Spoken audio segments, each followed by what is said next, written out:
હર હર મહાદેવ, હરિઓમ, જય માતાજી. અત્યારે વાગ્યા છે સવારના 7:30. દેવાંશીન પપ્પાને ક્યાંક જવાનું જ હોય એટલે અત્યારમાં એ તો રેડી થઈને આવી ગયા છે. એને જવું છે રાજકોટ અને આપણે રહેવું છે વાડીએ. આપણે જ નથી જવું ક્યાંય, કારણ કે બે ફઈને રાખશું તો કામ કેદી થાય. કામ એમને પડ્યું રહે અને કામ કરવું એ જરૂરી જ છે. આપણે ખેતરમાં અડધા તો પાણાના ઢગલા કરેલા છે, ઈ હારવા છે, પાણા વીણવા છે, એટલે આજ તો આપણે તો ઈ કામ કરવાનું છે. અહીં તો જો રેડી થઈ ગયા છે, હમણાં ઉપડશે. ઉપડવું તારે આવવું હોય ને તોય શૂટ છે, માન ન થાવ કારણ કે યા કઈ આપણે ફરવા તો જવું નથી. હા, કઈ કામ હોય એટલે કામે જવાનું હોય એટલે ફરજિયાત જવું પડે, એમાં હાલે નહીં. નકર આપણે આ વાડી મૂકીને જવાનું મન ન થાય. અહીંયા મજા આવે ને એવી રાજકોટમાં મજા ન આવે. અહીંયા આનંદ આવે આપણે, કારણ કે વાડી આપણે એક દી નો આવી ને ખાલી તો આપણે એમ થાય કે આપણે હમણાં મહિનો દી વાડી જ નથી ગયા એવું થઈને આપણે હાંજે ગમ્યા ગયા ને ઘરે પોગીને વાડી આતો માલીને એટલે આપણે નિરેશ થઈ જાય. અને એમાં રાજકોટમાં ફ્લેટમાં હોય એટલે તો આપને તો એમ થાય કે ડબ્બામાં પૂરી દીધા છે. મેન વસ્તુ વાતાવરણ અનુકૂળ ન આવે આપણે. એમાં એવું કે આપણે ખુલ્લી હવામાં રહ્યા હોય ને, અને એ જે રોજ રહેતા હોય એને પછી કાંઈ મનમાં ન હોય, અને આપણે પહેલેથી ગામડામાં રહ્યા હોય આવી રીતના, એટલે આપણે ફ્લેટમાં તો હાવ ઓલું લાગે, ફાવે જ નહીં એમ. આપણે સુરેશની આવી ગયા છે રેતી હારવા, કારણ કે જે આપણે રેતી છે ને એ રેતી મોજની છે, ભાદરની નથી. ભાદરની થોડીક વધારે સારી હોય, મોજની થોડીક મેલી હોય રેતી. આમ ચોખ્ખી જ છે, ધૂળનો ભાગ નથી પણ થોડીક મેલી છે. એટલે આપણે લાદી ફિટ કરવાની છે ને, એટલે અહીંયા આપણે રસોડું બનાવવાનું છે, એટલે અહીંથી ટ્રાન્સફર અંદર કરી દે એવું જ હાઈલે રાખ્યું છે. આવાર હતા અહીંયા પછી ઉપયોગમાં લેવાઈ જાય, અને અહીંયા રસોડું બનાવવાનો પ્લાન છે. એટલે કડીએ નવરા થાય તો મેળ આવશે તો બની જાય. કોઈ કે હું હોય 100% બનાવીને જ જઈશ. એટલે હવે એને લગભગ કામ 4 દીનું છે. ગોડાઉન એક બાકી છે, 4 દીમાં એ ગોડાઉન કમ્પ્લીટ કરી લઈએ ને એટલે પછી આપણું રસોડાનું કામ ચાલુ કરશે. આપણે સુરેશને રહોડું કરવાનું છે, પણ લગભગ એનું રહોડું થાય નહીં તો આપણું થઈ જાય એવું લાગે. આપણે ભાગ્ય દીધું, ભાગ્યવાળાને રસોડું કરું. આપણી પાસે રસોડાનો ટોટલી માલ પડ્યો છે, એક ખાલી મજૂરી દેવાની છે. જો બેલા છે, રેતી છે, સિમેન્ટ છે, પતરા છે. હવે કઈ રસોડામાં સ્લેબ ભરવાનું થતો નથી, કારણ કે આપણે અહીંયા ક્યાં રેક રાંધવું હોય. જો ભેગી તેદી પ્લાન આવ્યો હોત તો ભરાઈ ગયો હોત, પણ આ રહી રહીને પ્લાન કર્યો એટલે હવે પતરા આપણે પડ્યા છે, કેટલાય પતરા પડ્યા છે, એને ક્યાંક ઉપયોગ તો કરવો જોઈએ ને. એટલે ઓણ તો ખાલી માણસોને રહેવા હાટું રસોડું કરશું, પોર એ પતરા પડ્યાનું વ્યવસ્થિત એક રૂમ ને રસોડું બનાવી લેવું, એટલે પતરા પોર ઉપયોગ થઈ જાય. એટલે અહીંયા તો બધે આપણે પ્લાસ્ટર કમ્પ્લીટ થઈ ગયું છે. હવે અહીંયા બાકી હોય ને તો બાથરૂમ, એમાં કાલ તો એને હપ્તો પાડ્યો હતો, આપણે આમ ગયા હતા, નાનજી બાપા કંઈ આવ્યા નહોતા, એટલે શેના કારણે પાડ્યો હોય એ તો આપણે કંઈ ખબર નથી. પછી ક્યારેક ક્યારેક હપ્તો પાડે કે આપણે ફોન ન કરવાનો હોય, કેમ આવ્યા નહીં એમ નહીં. હજી લાદીનું મુહૂર્ત ક્યાંથી આવશે, કારણ કે લાદી આપણે મોરબી પૂછાયું હતું તો કે એમાંય ભાવ વધી ગયા, જ્યાં જઈને ભાવ વધી ગયા. હા,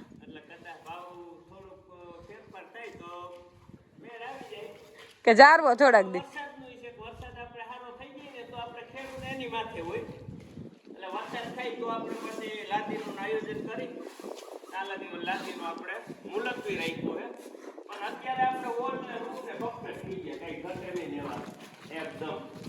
દાખલા જો બાકી તૈયાર થઈ ગયું. હવે આમાં કઈ પાણી પાવાની જરૂર છે નહીં, હવે ખાલી ફૂટી મારવાની છે, એટલે ફૂટી હવે 2-3 દીમાં મારવા આવશે. હા, એ તો આપણે ઉધરું દીધું છે ભેગું જ, એટલે એ લોકોએ ઉધરું દઈ દીધું હોય પાછું. આમાં બધા ઓણ તો નોખા નોખા માણસો ગોતીને થાય કા, કારણ કે આપણે ભેગું કામ દેવું હતું બધું. ત્યાં તો ભેગું તો મજૂરી નામે આપણાથી સંભળાય નહીં, સીધા 4.5 લાખ કીધા હતા. અને આપણે છૂટું છૂટું ગોતશું તો છેલ્લે આંકડો આવશે કેટલામાં પતશે. ફેર તો પડશે જ, એમ ન પડે. એટલે આપણો માણસ ઓછામાં ઓછો 1 થી 1.5 લાખ. દોઢ કામ દઈને તો અને એક ઉધડું દઈ દઈને તો 1 થી 1.5 લાખ માંગુ. પણ અત્યારે બધા એમ જ કે એ માથાકૂટ કોણ કરે, ઉધરું દઈ દેવે. પણ માથાકૂટ કરીને 2 મહિના માથાકૂટ કરીને તો 1.5 લાખનો ફેર પડે. આપણે આવી ગયા હવે આપણા કામ ઉપર. એટલે પ્લાસ્ટિક આપણે જે ભાગ્યું રાખ્યું એમાં ને ઘરના ખેતરમાં બેયમાં વીણાઈ ગયું હતું. પણ પાણા બેયમાં નહીં વીણાય. પાણા તો આજે આપણે આપણું જે ઘરનું ખેતર ઘરે વાવી છે ને એમાં જ વીણા હે. ઓલા ખેતરમાં જ કાલે દેવાંશીને પપ્પા ઘરે હશે ને ત્યારે બપોર લગન વીણી લેવો. પણ આ એક તો બપોર થાય ત્યાં વીણાઈ જાય ને બપોર પછી આપણે કંઈ આવી નહીં નિરાત હોય કંઈક ઘરનું નવીન કામ કરવાનું હોય. અત્યારે ટાઈમ થયો છે 11:15 એટલે આપણે કામ હતું પાણા વીણવાનું એટલે 11:30 લગન પાણા વીણા. પછી આવીને બધે પાણી પાયું. દેવાંશીને પપ્પા ન હોય એટલે કામ આપણે કરવાનું હોય એટલે પાણી પાઈને ઘરે પહોંચ્યા ત્યાં 11:15 વાગી ગયા. એટલે અત્યારે તડકો તો આજ બહુ જ છે કે રેવાય નહીં એવો. અને એમાં પાણા વીણવાનું એમ તો પાણાનો વજન ભેગો હોય ડોલ લઈને આપણે પાણા બાયણે જ રાખી દીધા, અંદર ઢગલા કર્યા નથી એટલે કામે થોડુંક અઘરું કહેવાય એમ.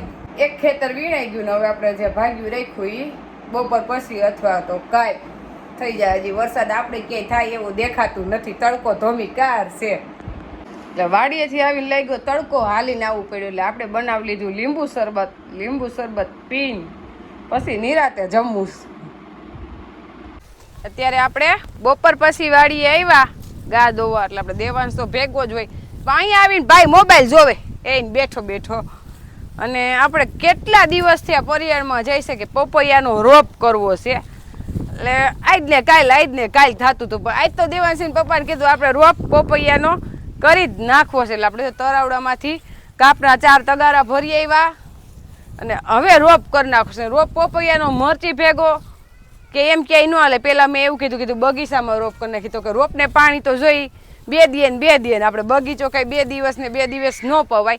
અને બગીચામાં આપણે 2 જ આંબા નથી, આપણે કેરીના 10 આંબા છે એટલે અમે બગીચો કહીએ ને અમારે એથી મોટો બગીચો કરવોય નથી. 10 આંબા એટલે ઘણાય થઈ જાય, આપણે ખાવા પૂરતી જ વાવેની છે. એટલે દેવાંશીને પપ્પા કરે છે રોપ વાવવાની તૈયારી અને આપણે પપૈયાનો રોપ કોઈ દી કર્યો નથી, કાંઈ અનુભવ નથી, પહેલી વાર રોપ કરી છી. આ એક પપૈયું તો આપણે બી નાખ્યું છે અહીંયા આપણે પપૈયું ખાતા અને એમ ઉગી ગયું ને આપણે રાખી દીધું એટલે પપૈયા એમાં આવવા માંડ્યા. પણ એ પપૈયા લાગ્યા મીઠા એટલે એના હિસાબે આપણે રોપ કરવાનું થયું. જો આપણે ક્યારો એકદમ પ્લેન કરી દીધો, કાંઈ ઘટે નહીં ને એવો. હવે આમાં આપણે બી વાવી દઈ, પારવા સોંપી જ દઈ, કારણ કે પપૈયાના બી કેટલા અને વાત કેટલી. અને આપણે તો 15 વધીને જોઈશે રોપાય, એનાથી વધારે જોતા નથી એટલે એટલા તો ઘણા એમ. આપણે આવું બધું વાવીને એ કઈ આપણે વેચવા હાટું નથી વાવતા, ખાવા હાટું જ વાવતા હોય. હા, આપણે સંજામાં બી એક છે ને નાખી દઈ. બી તો ઘણા છે, પેલા નાખી દઈ જાજા, પછી જેટલા જોહે ને એટલા રાખશું એટલે કેટલા ઉગે છે શું છે એ માથે આધાર રીએ વાવી દઈ જાજા એમ. હા, બીજા ઉપાડ નાખાય પછી. હા, એવું લાગશે તો ઉપાડ નાખશું, કારણ કે બીજો કઈ ખર્ચો તો નથી, છે એ મફત છે. આ આમ પારો પર વાવી દઈ. આગા વાવો થોડોક રો પપૈયાને છોડવા મોટા થાય. ભલે ને પાછા પારવી નાખશું. આપણે એમ લાગે કે વધારે ઉગ્યા કાંટા તો પારવી નાખવાના એટલે કમ્પ્લીટ થઈ જાય. વણા એટલે તો ખૂટે, હરખા ઉજરી જાય તો ન ખૂટે. પણ આપણે આની કઈ ખબર જ નથી કેદી રોપ કરવાનું. આ તો બધો અનુભવ કરી છે. અત્યારે રોપ કરીને એટલે હાલે, બીજું શું હોય. આપણે મરસીનું પૂછો તો દેવાંશીને પપ્પા હમણાં પરબારા જવાબ દઈ દી. મરસીની ખબર હોય, કપાસ મરસી ને મગફળી આપણે ઈ જ વાવેતર થાય ને હવે વળી તુવેર વાવવા માંડ્યા છે. બસ બધાય પૂરા કરી દેવા. હો પૂરા જ કરી દેવા. આમાં અમુક ટકા ઉગશે ને અમુક ટકા નહીં ઉગે ને નકર પછી આપણે રાણપુરથી બી લેવા જવા જો ત્યાં પપૈયાનું ઘર ને આપણા હગા છે એને કેવું છે કેમ કહું ત્યાંથી રોપ જ લઈ આવી તોય હાલે. આ થઈ જાય તો ભલે, તો ન થાય તો ની વાત છે. થઈ જ જાય. હોય 100% ને અત્યારે જ વાવવાનું હોય ખરેખર. ચોમાસામાં જ કે ભાઈ આ કઈ રોપ ઉનાળે કે શિયાળે ન હોય. અત્યારે વાવી દે અત્યારે ઉનાળો જ છે, પણ હવે ચોમાસું આવશે એમ એટલે અત્યારે વાવી દઈએ ને એ ટાણું જ કહેવાય એનું. વરસાદ શું કે છે આજે લાંબી ધારનો જ ફેંકે છે. વરસાદ હવે 2-5 દિન થઈ જાય તો જ સારું છે. નકર તો પછી આ બધી ઉપાધિ જ છે. ખેડૂને વરસાદ ન આવે. ઘણી જગ્યાએ વાવણી થઈ ગઈ છે, આપણે જ નથી થયો હજી. હજી ક્યાંય ગુજરાતમાં નથી થઈ વાવણી. નથી ના રે ના, ક્યાંય હજી ક્યાં થઈ. અને થોડું થોડું પાણી હોય ને થોડો થોડો વરસાદ થાય તો વાવી દે. હા એમ વાવેતર થયું હોય અમુક ટકા પાણી હોય ને એની હિસાબે. પાણી વાળા વિસ્તારમાં તો બધી ઓરવી મગફળી હોવાઈ ગઈ છે. આપણે આ બાજુ નો વાવેતર થાય ઓરવી. એટલે ધૂળ બધી કોરી છે એટલે જાજુ પાણી નાખશો તો થા. વરસાદની ગોયણે જેમ સાટી દે એટલે નકર તો બી નીકળી જાય સીધી ડોલ નાખી.